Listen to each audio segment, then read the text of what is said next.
Fazli Wasef?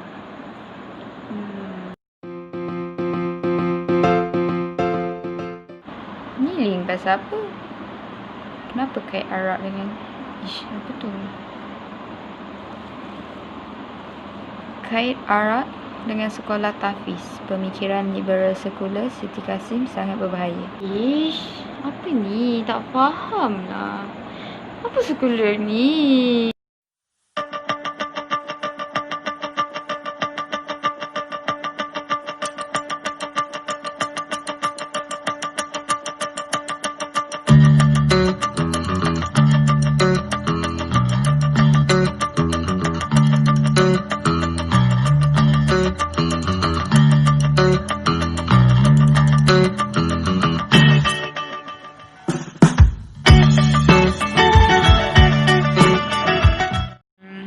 Tak faham jugalah secularism ni.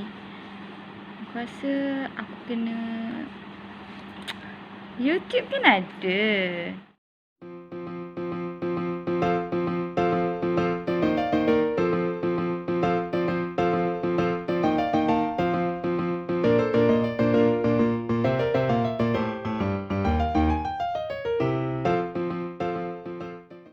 Hai semua, pada hari ini kita akan membincangkan tentang sekularisme. Apakah itu sekularisme? World English Dictionary mendefinisikan sekularisme kepada beberapa pengertian, antaranya falsafah yang menolak semua agama dalam masyarakat dan pemikiran yang berpegang bahawa agama tiada tempat dalam kehidupan masyarakat. Aliran sekularisme lebih membawa kebaikan kepada sejarah Eropah kerana konflik dunia ketika itu di mana rakyat ditindas oleh kuasa gereja. Pada masa ini, Eropah mengalami zaman kemunduran setelah kejatuhan Rom yang dikenali sebagai zaman gelap yang berlangsung lebih kurang 1000 tahun dari abad ke-5 Masihi hingga abad ke-15 Masihi. Namun, pada zaman milenial ini, aliran ini menjadi tentangan para ilmuwan, tambahan pula para agamawan yang melihat bahawa aliran ini secara totalnya mengasingkan hidup beragama dengan kehidupan hari-hari. Sebab-sebab kemunculan sekularisme pada zaman milenial adalah agama menjadi eksklusif untuk golongan tertentu sahaja, keangkuhan ilmiah dan kesan daripada penjajahan barat. Seterusnya, mari kita lihat perbezaan orang yang menerima dan orang yang menolak fahaman ini. Bagi orang yang menerima fahaman ini, mereka akan lebih memikirkan duniawi. Contohnya, mereka melakukan kerja semata-mata mendapatkan wang sehingga sanggup berlaku tidak adil dan menipu. Selain itu, mereka akan bebas bergaul lelaki dan perempuan kerana sekularisme itu sendiri memperjuangkan ciri-ciri yang bersifat kebebasan. Bagi orang yang menolak pula, mereka akan lebih cenderung untuk memperbanyakkan ibadah bagi meningkatkan ketaatan dan keimanan kepada Allah. Mereka juga akan sentiasa berlaku jujur dalam melakukan suatu pekerjaan serta tolong-menolong antara rakan sekerja. Itu saja perbincangan kita pada hari ini. Bye! Aku rasa macam aku nak share lah pasal secularism ni dekat kawan-kawan aku.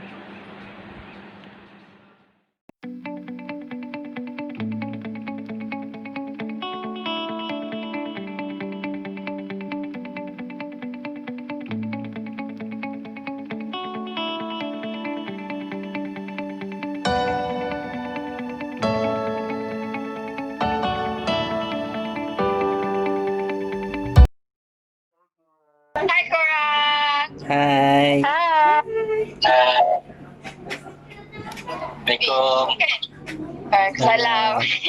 Hari tu kan adalah aku terbaca satu isu ni pasal sekularisme. Korang tahu ke pasal sekularisme ni?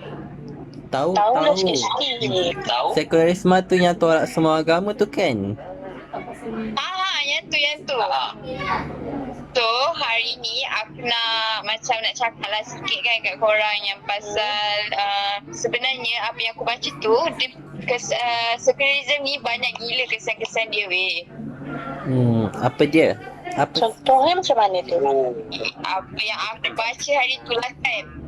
Sekularisme ni dia macam memberi kesan terhadap pemikiran seseorang. contohnya macam kita kan menganuti agama Islam kan. So secularism ni dia macam bagi efek tau dekat kita, sehingga kita boleh sehingga benda tu dapat melemahkan iman dengan akidah kita lah macam tu.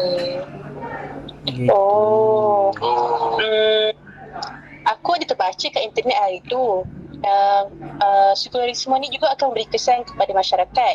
Contohlah macam kelompok masyarakat, kelompok sekularisme ni dia akan memusuhi masyarakat yang menganuti agama Islam. Antaranya lah sebab agama Islam ni kan dia macam balance dunia dan akhirat kan.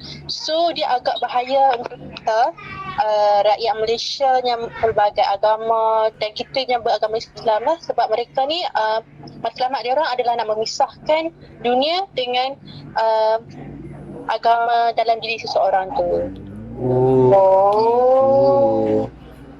Kalau korang nak tahu juga, sebenarnya sekularisme ni pun ada kesan dia kepada negara.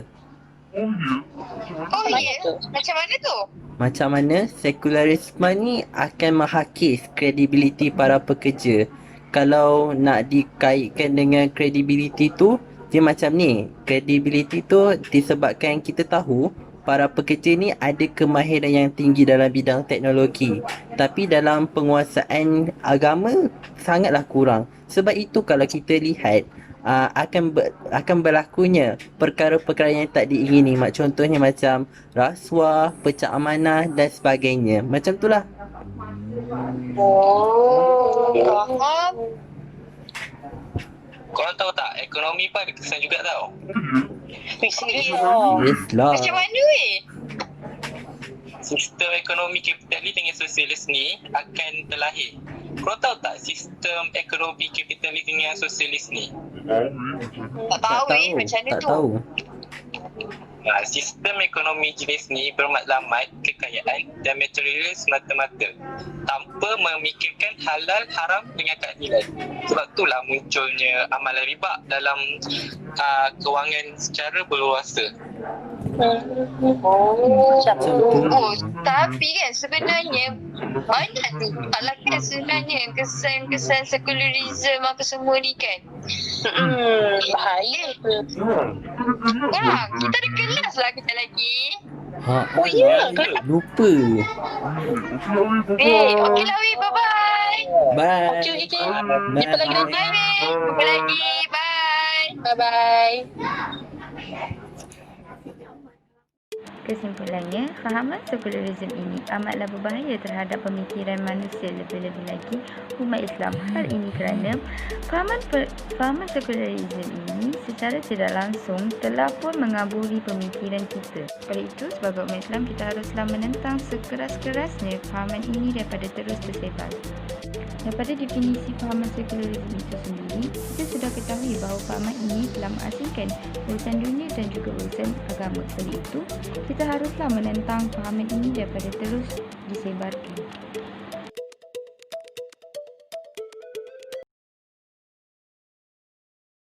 Menghindari daripada mengikut fahaman ini agar kita dapat hidup di kalangan masyarakat yang berbilang agama dan bangsa. Itu sahaja dari saya. Terima kasih. Fahaman ini sebenarnya boleh merosakkan pemikiran umat Islam, lebih-lebih lagi kerana fahaman ini mempengaruhi pemikiran kita untuk berfikir secara baik. Okay, Assalamualaikum warahmatullahi wabarakatuh. Apa yang saya dapat daripada tajuk ini, fahaman ini amatlah tidak sesuai diguna pakai pada zaman kini kerana dengan memisahkan agama daripada kehidupan seharian akan menyebabkan kehidupan seseorang itu akan menjadi kucak-kacir. Nilai yang saya dapat ketika membuat kajian ini adalah kita perlu mengimbangkan antara urusan dunia dan urusan akhirat supaya kita tidak leka dengan sesuatu perkara itu.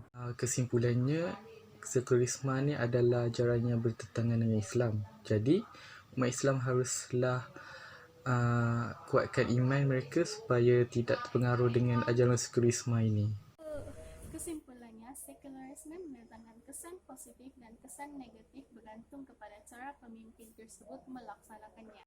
Dalam video gagasan ini, saya dapat mempelajari bahawa fahaman sekularis ini mampu merosakkan akhlak setiap insan yang menerimanya. Sebagai seorang umat Islam, kita patut memperkukuhkan keimanan kita bagi mengelakkan diri daripada terpedaya dengan ajaran atau fahaman yang bertentangan dengan agama Islam, seperti fahaman sekularisme ini.